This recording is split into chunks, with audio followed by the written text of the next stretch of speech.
novamente. Eu sou o Mikael, trabalho aqui no DAB, na equipe do ESUS-AB, e hoje nós estamos começando mais um PEC Sem Dúvida, aqui com a ilustre presença da minha amiga Vanessa Loura também. Olá pessoal, boa tarde. Eu também trabalho junto com o Mikael, a gente faz parte do grupo do ESUS-AB aqui no Departamento de Atenção Básica. E estamos iniciando então o nosso PEC Sem Dúvida número 14. Hoje, como foi da semana passada, a gente vai continuar a responder as questões que já tinham sido feitas desde o PEC número 1, né? A gente foi lá vasculhando algumas questões que tinham ficado pendentes e algumas já tinham sido respondidas, já foram respondidas em outros PECs. Então a gente convida vocês a assistirem os PECs anteriores, né? Que está disponível lá no YouTube, né? Na página da Comunidade de Práticas, e também está no Facebook na Comunidade de Práticas. Então estão todos os PECs sem dúvidas disponíveis. Então hoje a gente vai ficar alguns minutos respondendo as questões dos PECs anteriores e na sequência aí vocês vão mandando as perguntas, as dúvidas que forem surgindo com o nosso debate, que é o nosso bate-papo, tá? Só antes da gente começar, eu vou dar alguns informes, né? Que a gente tem disponível vários materiais, manuais, vídeos no site do ESUS-AB no portal do DAB. Então a gente também convida vocês para visitarem o site e verificarem todos os materiais que a gente produz aqui dentro do departamento. A gente também tem como informe que a gente vai ficar aqui mexendo no celular, mexendo no computador, porque a gente precisa ir vendo o que vocês estão perguntando e o que vocês estão questionando, tá? Mas qualquer coisa aí vocês podem ir pontuando ali embaixo, que a Paula aqui, ela vai fazendo também uma seleção vai pedir para aumentar o volume da nossa voz, vai pedir pra gente falar, enfim, responder as questões. Então vamos começar. Tiveram várias questões que são a respeito do Cartão Nacional de Saúde, né, dentro do sistema. E eu não lembro quem que fez o questionamento, mas foi lá no PEC número 1, lá no PEC Sem Dúvidas número 1, que é sobre o cartão SUS, quando se muda o número para um número definitivo, como é que se deve proceder. Nesse momento, a gente não está conseguindo fazer a alteração do número da pessoa dentro da aplicação, né, do prontuário eletrônico do cidadão lá na parte de cidadão. O que a gente recomenda, né, é que, como o CNS, a base do CNS, a base de dados do CNS, passou por um processo que a gente chama de higienização, onde a gente pega aquele cidadão e confere os dados dele para ver se os demais CNS são da mesma pessoa e aí acaba cruzando, a gente diz que é para continuar utilizando o CNS que está lá registrado, né?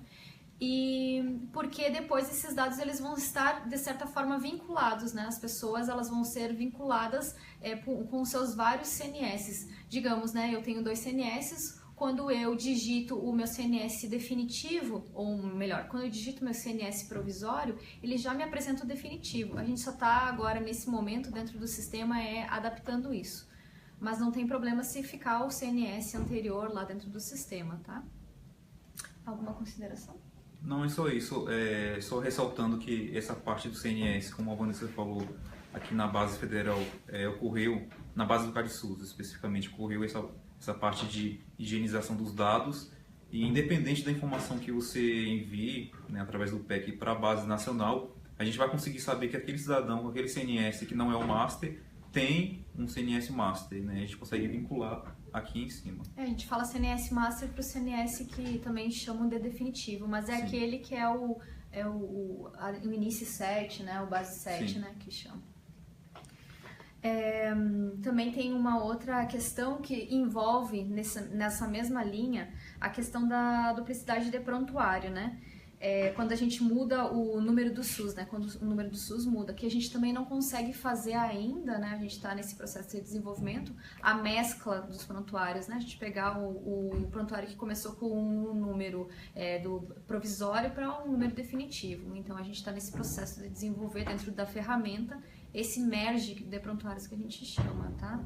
E aí a recomendação que a gente fala é com relação a se já tem bastante produção de informações num número do CNS, né, num prontuário, que se continue fazendo uso desse número, né, do primeiro número que foi começado o prontuário, aberto o prontuário daquele cidadão. Tá? Com relação ao plano de instalação do PEC no nível nacional, estará em pauta a ajuda do Ministério na aquisição de tablets? Sim, a gente, quando foi o pronunciamento lá no ano passado, eu acho que a gente já falou sobre isso em alguns PECs anteriores, né? Mas só para reforçar, o ano passado teve aquele pronunciamento do ministro para que em 60 dias os municípios eles se adequassem e implantassem o prontuário eletrônico, prontuários eletrônicos, né? Muitos municípios estavam com dificuldades e aí foi feito um formulário, o Form SUS, com uma justificativa que os municípios tinham que apresentar essa justificativa lá. E aí também se fechou, já fechou o prazo da justificativa e a gente está nesse processo de análise de justificativa para também fazer, compor um plano, né, elaborar um plano para apoiar essa implantação nos municípios. Então, em breve, a gente vai disponibilizar esse plano. Enquanto isso, a gente faz a recomendação para que os gestores façam levantamentos de como está a situação da infraestrutura dentro das UBSs, né? A quantidade de consultórios, os profissionais que vão fazer esse uso, como é que está a conectividade no município, né? Se vai ser um cenário em rede, enfim, para se fazer esse reconhecimento do território, até porque no início desse ano teve mudança de gestão, então os gestores, na maioria dos municípios teve essa mudança, né? Então que os gestores vão conhecer o seu território da atenção básica. Então a gente vai fazendo essa recomendação. E aí também foi colocado um prazo lá para se implantar, né? Então que os municípios cumpram também aquele prazo que foi estipulado na justificativa, tá? Tem uma pergunta, Micael, que eu acho que é interessante de tu abordar. É uma pergunta que ficou bem ampla, mas aí a gente vai abordar agora, né? Vai conversar um pouco mais. Que é, o PEC está em rede? Essa pergunta a gente pode ter várias interpretações, mas eu queria que você explicasse um pouquinho mais como é que é. Então, primeiramente a aplicação do PEC, a gente deu autonomia para o município poder instalar a aplicação em um servidor local e partilhar, né, daquele servidor com outras máquinas, colocar ele em rede e as outras máquinas acessar aquele servidor. A gente passa junto com o instalador toda a configuração automatizada naquele pacote. Então você instala e automaticamente você pode, através de outra máquina dentro da mesma rede, acessar esse servidor pelo navegador, colocando ali o endereço localhost 2.8080/isus e no lugar da palavra localhost você vai colocar o IP daquela máquina, né, que está ali dentro daquele mesmo estabelecimento, dentro daquela mesma rede. Ele pode ser instalado em rede, na rede local, não precisa necessariamente ter acesso à internet. É um sistema, a gente fala que um perfil de programa standalone, né? Você pode instalar aí localmente como ele offline e mandar informação para a gente assim que tiver a conexão com a internet. Não tem problema se não tiver internet. Pode ser instalado na UBS e ser compartilhado nos outros computadores via acesso IP. Pode ser instalado na Secretaria de Saúde e ser acessado via internet através de um IP público, através da configuração de um IP público. Nesse tipo de cenário, você não precisa ter preocupação de instalar o PEC na UBS. Instala ele só na secretaria, na prefeitura, e toda a rotina de backup e de atualização é feita apenas uma vez para todas as unidades. Então, se ele está instalado em rede ou não, quem vai definir isso é o município, né? Poupa os requisitos da máquina, exige menos, né? Porque antigamente tinha aquele processo todo de instalação, ainda existe isso em muitos municípios, mas aquele processo todo de instalação num computador da UBS, né, em todos os computadores da UBS, e acabava sobrecarregando muito essa máquina, ela tendo que ter requisitos mais robustos para poder fazer com que o PEC rode. E aí nessa questão dos cenários, de adequar a rede, né, a logística da rede, para poder fazer uma instalação centralizada na Secretaria Municipal, aí não precisa instalar na UBS, como o Micael falou. Sim, e só ressaltando que essa questão do PEC estar em rede ou não, para poder utilizar o prontuário eletrônico e toda a sua potencialidade, Sim, ele precisa de uma rede, porque você precisa conectar os computadores. A recepção precisa passar a mesma informação para o consultório, então tem que estar alimentando ali a mesma base. A palavra rede, por isso que eu pedi para o Micael explicar, é que pode ser interpretada como uma rede, né, uma LAN, que se chama, ou a rede da internet. E aí a rede da internet, o PEC, ele é preparado para funcionar offline, né, que a gente faz baixa esse aplicativo, esse sistema, né, e aí tendo só obrigatoriedade de mensalmente, para não se suspender o recurso, né, para não sofrer esse risco, enviar as informações. E aí, daquela aplicação que está sendo centralizada os dados, a gente pode tirar um arquivo, né, em formato arquivo, tirar todos os dados e levar lá na secretaria que tem a disponibilidade da internet para poder transmitir para a base federal. Tá? A gente está fazendo uma mescla aqui de questões que envolvem mais a parte de TI, talvez os profissionais de saúde fiquem um pouco perdidos com a questão da TI, e aí eu vou mesclando com algumas questões, alguns questionamentos que vêm da parte da assistência e da parte da gestão, tá? Veio uma questão, chegou com relação às visitas do médico, né? As visitas do médico devem ser feitas no CDS, porque quando feitas no PEC não aparecem no relatório e nem saem do BPA. Então, com base nas adequações dos termos, né, a gente acabou deixando o termo visita domiciliar para os agentes de saúde, né? E adequando esse termo de quando a gente vai no domicílio da pessoa para fazer algum atendimento, a gente chama de atendimento no domicílio.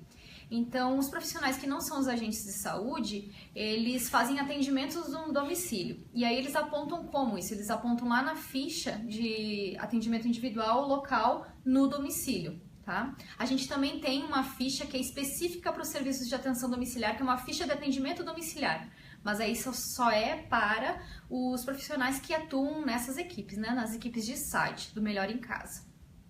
E aí, voltando para a atenção básica, os profissionais que não são os agentes de saúde, eles vão apontar lá, estou realizando um atendimento individual, local, domicílio. Uma coisa que é importante a gente reforçar é que quando a gente faz um atendimento ou alguma ação que é fora da UBS, a gente não faz o uso do prontuário eletrônico na sua maneira plena, a gente não faz o uso desse prontuário. Até porque se a gente for pensar nos termos legais, a gente não tira o prontuário físico de papel da UBS para poder fazer o registro. A gente sempre tem que registrar em prontuário no ato. O profissional que sai da UBS para fazer alguma ação, alguma atividade, vai continuar usando as fichas do CDS. Aí a gente está trabalhando também, já fizemos as análises de requisitos, a gente está trabalhando com o pessoal do desenvolvimento para desenvolver um aplicativo que aí, da mesma forma que o agente comunitário de saúde tem um aplicativo para fazer sua produção, né, que ele anda muito no território e depois vai lá e faz a sincronização com o PEC, a gente vai estar pensando, elaborando e desenvolvendo esse aplicativo de atendimento individual. Aí tem um aplicativo de atividade coletiva, enfim. Mas aí só para ficar claro, quando a gente sai da UBS, vai fazer alguma atividade, alguma ação, atividade coletiva, né? Vai para a escola fazer com o PSE, ou vai fazer na associação comunitária lá, vai levar ficha do CDS. E aí vai fazer o seu registro em ficha de CDS. Quando retorna para a UBS, o profissional que é responsável pela atividade, ou o profissional que foi lá fazer um atendimento no domicílio do cidadão, ele vai lá e vai digitar no CDS a produção que ele fez na ficha, tá? É isso. Qualquer dúvida, conversem com a gente aí embaixo. A gente tem uma outra questão, né, que é com relação a se tem alguma maneira de contar pessoas, o ACS tem na sua microárea, que o ACS tem na sua microárea, eu acho que é isso. Então, na instalação do PEC, a gente tem relatórios, né, o CDS, ele só é um meio de digitação, né? Sim. E aí no PEC, tudo que a gente digitou no CDS, que vai ser enviado pelo PEC, lá no PEC a gente tem relatórios. Depois que a gente processou as informações, não há necessidade de transmitir, mas só de processar as informações a gente já consegue extrair relatórios ali na aplicação, né, Micael? Isso. Já dá pra gente extrair os relatórios. E aí tem relatórios de cadastro, é um relatório operacional de cadastro territorial. E aí esse relatório operacional, que aí é mais o acesso para quem está ali na gestão local, né? Lá os profissionais vão fazer vão ter acesso a esses relatórios, porque são relatórios que apresentam um nome da pessoa, apresentam não só os dados dados consolidados, vão apresentar os dados para fazer a operação mesmo ali do território. E aí o nome do relatório é Relatório Operacional de Cadastro Territorial. Vai aparecer por equipe, né? Vai aparecer assim, eu quero extrair pela minha equipe ou pelo ACS, aí vai ser por microárea. Aí tu vai conseguir extrair e verificar quantas pessoas foram cadastradas, tá? Vamos lá. A questão de... Vou pular um pouquinho para ir para outros PECs. Eu estava muito no PEC número 1, né? No PEC sem dúvida número 1. Vou fazer uma pergunta para o Mikael. Quando há perdas de lotes no CDS, é possível importar o backup do PEC da Secretaria Municipal de Saúde para um PEC da unidade? Nesse caso, quando a gente pede os arquivos, os lotes do CDS, mas tem esses lotes lá na Secretaria Municipal, no PEC centralizador, a gente consegue até fazer essa importação, né? Esse vice-versa. Mas não é um procedimento que é homologado e 100% garantido. Todas as informações vão ser migradas para o novo PEC, né? Porque esse desenho de eventual a gente não fez para ficar de forma definitiva no PEC. Então, o certo é importar do CDS em um PEC prontuário ou em um PEC centralizador e enviar para a gente. Agora, devolver isso de um PEC centralizador para um PEC prontuário, né? A gente não tem esse estudo levantado e 100% garantido. Porém, muitos municípios fazem e a experiência que a gente tem até agora é que dá certo. Eu vou fazer mais uma questão para ti, Mikael, que eu tô falando demais, bicho. Pessoal, não estou conseguindo sincronizar o ESUS AB território usando o IP da máquina. Alguém poderia me ajudar? Certo. Nesse caso, antes de fazer a sincronização, é preciso que você verifique primeiro se o IP está acessível para o tablet. Tem um testezinho rápido que dá para fazer. Primeiramente você loga no Wi-Fi, onde está logado também o computador, onde está conectado também o computador. E aquele mesmo endereço que você vai colocar para sincronizar, você põe ele no navegador de internet, no tablet, e tenta acessar o PEC que está no computador. Se acessar e aparecer a telinha do PEC, tá ok, tá conectando. Aí você pega esse mesmo endereço e coloca lá na parte de sincronizar. Se não estiver acessando é porque tem algum problema de conexão com aquele IP daquela máquina servidora. Aí você tem que verificar junto com o suporte técnico se tem algum bloqueio de proxy, algum bloqueio que está impedindo essa comunicação.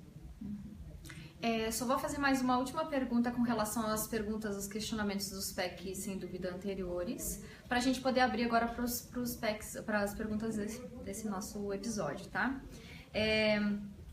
Teve um colega que fez uma pergunta que é assim, sobre a ficha de visita domiciliar e territorial. No manual do CDS, ele diz a página 121, existe um quadro importante e nele diz: quando o motivo da visita for visita periódica ou os campos cadastramento, atualização, busca ativa, acompanhamento e egressos de internação, não devem ser assinalados porque compreendem ações dedicadas ao indivíduo e não ao grupo familiar. Só que aí ele apontou pra gente que o PEC hoje, o PEC prontuário, o CDS, permite que sejam assinaladas essas opções e não gera críticas de erro.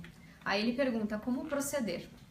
Bom, eu não sei se esse nosso colega que mandou a questão, ele está falando de um prontuário eletrônico próprio ou do prontuário eletrônico do cidadão mesmo, né? Aqui pra gente, o que a gente preconiza, né? Que as pessoas elas façam os registros, os profissionais façam os registros conforme a sua atribuição. Então, se lá está dizendo que não é para a gente, se no manual, né, a gente faz todo o estudo juntamente com seguindo a Política Nacional de Atenção Básica, se lá diz que não é atribuição, ou que não deve ser vinculado, ou que não deve fazer determinada ação, mas o sistema está permitindo, a gente deve seguir ainda a orientação da nossa atribuição profissional ou do que é a competência para atenção básica. Então, se ainda não está fazendo a crítica, a gente vai proceder com a análise desse problema, se é um problema, se for identificado, e proceder com a regra de negócio, né, para fechar o sistema, para ele não permitir que isso seja feito. mas a gente orienta aqui, sempre que, por mais que o sistema permita que seja feito algo, a gente deva seguir o que a nossa competência profissional ela está orientando, né? O que a gente deve realizar naquele momento na ação. Tá?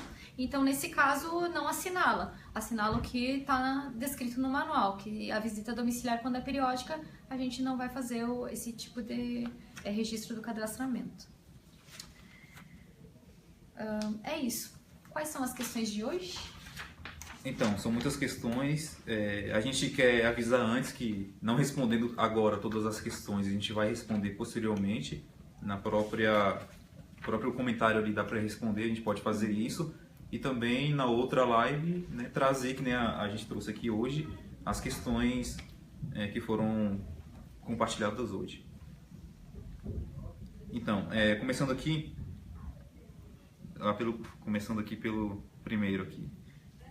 A Aline Evangelista perguntou: sou enfermeira e acho complicado no PEC quando tenho que solicitar exames e toda vez que faço a solicitação até ela volta para o SOAP, devia ter a opção de solicitar todas e salvar e só assim voltar para a tela do SOAP.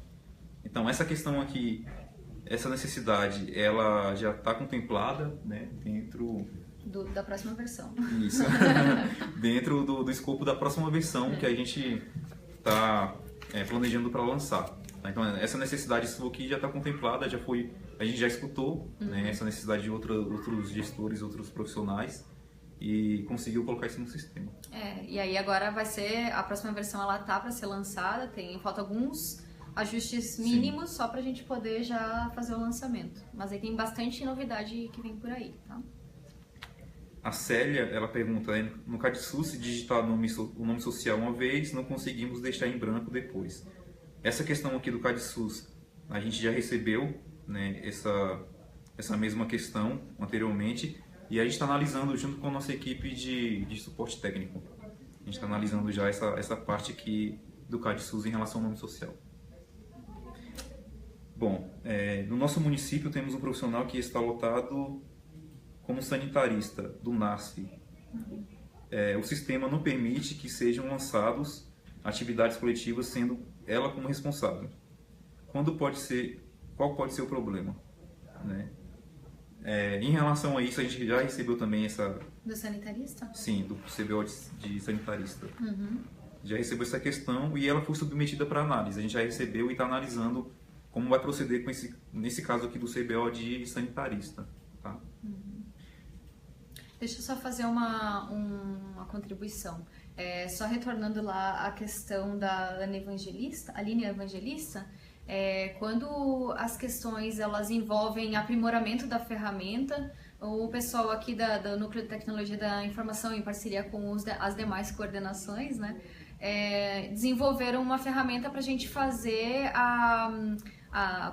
compartilhar a nossa sugestão e aí a partir da votação dos nossos pares, que são os nossos colegas, né, que fazem também o uso do prontuário eletrônico, fazer a votação lá no sistema, né, o sistema de votação das sugestões. E as sugestões que são melhores votadas, enfim, a gente vai partir para análise e aí a gente vai fazer o desenvolvimento dela dentro do sistema, análise para poder proceder com o desenvolvimento no sistema e aprimorar o sistema. Então, essa nossa coparticipação, né, de quem está fazendo o uso, para fazer uma melhoria no sistema, tá? A gente vai deixar disponível também o site para vocês fazerem essas sugestões lá. A gente está concentrando em alguns sites e alguns canais de comunicação para a gente poder não deixar tão pulverizada as informações e também proceder com uma melhor resposta para vocês em tempo mais hábil. Então, da mesma forma que tem essa questão de sugestões, aí não é melhor preconizar entrar nesse sistema e colocar a sugestão do que nos enviar e-mails com sugestões, mas enfim, né, se enviar e-mails tudo bem, a gente está recebendo, mas lá é legal porque tem a interação com os outros colegas. Também deixar aqui mais um informe que a gente está mudando o canal de comunicação, não é mais o e-mail do esuzab@saude.gov.br, e sim o canal Disque Saúde 136. E aí lá vocês vão fazer o registro, vai ter o protocolo e aí a gente vai conseguir fazer um tratamento melhor de chamado, inclusive com o histórico desse tratamento. E aí quase que a gente está em parceria lá com o pessoal do Disque 136 para poder responder em tempo mais hábil as questões que chegam lá, tá? Sim, mais uma questão aqui é da Carol Brum. O sistema está sendo pensado para permitir que a gestão obtenha relatórios dos quantitativos da população atendida por atividade desenvolvida pelos profissionais vinculados ao NASF? Sim. Sim, agora com nessa nova versão também. A gente acaba não prometendo tantas melhorias e fazendo tanto falando a respeito das novas versões que virão, para também não gerar toda essa ansiedade. Mas como a versão já está em vias de ser lançada, a gente já adianta que tem essa melhoria nos relatórios, né? Os relatórios, eles vão ser num nível mais detalhado, né? No nível de campo, inclusive dos campos das fichas. E além disso, a gente vai conseguir exportar em formato CSV para poder fazer o uso do Excel e fazer várias análises, tá? E também, adiantando um pouquinho também, existirão os campos que são personalizados, né? Os filtros personalizados, onde você vai escolher o tipo de categoria ali, o tipo de categoria mesmo que você quer que saia no relatório. Então vai ter também, além dos filtros padrão, vão existir os filtros que você vai escolher, que você vai montar.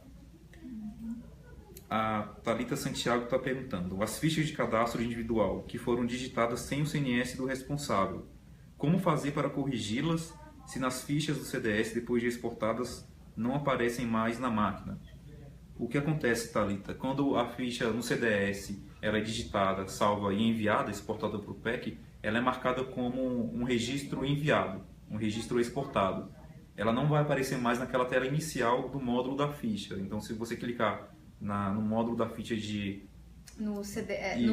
do CDS, no botãozinho CDS. da ficha de cadastro individual, ela não vai aparecer na tela inicial. Você tem que marcar o filtro, visualizar registros enviados / recebidos, que aí ela vai aparecer.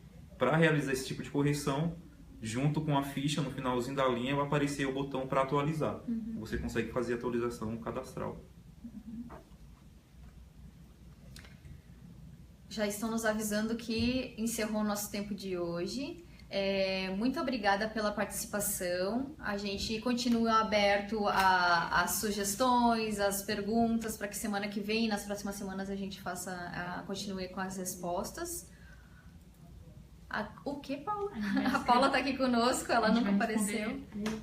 Isso, a gente vai responder por mensagem as questões que não foram respondidas hoje. E é isso. Muito obrigada e fiquem ligados na semana que vem, né, Micael? Sim, obrigado, pessoal. E a gente espera na próxima sexta-feira aqui nesse mesmo lugar e nessa mesma hora. Às 4 da tarde, às 16 horas.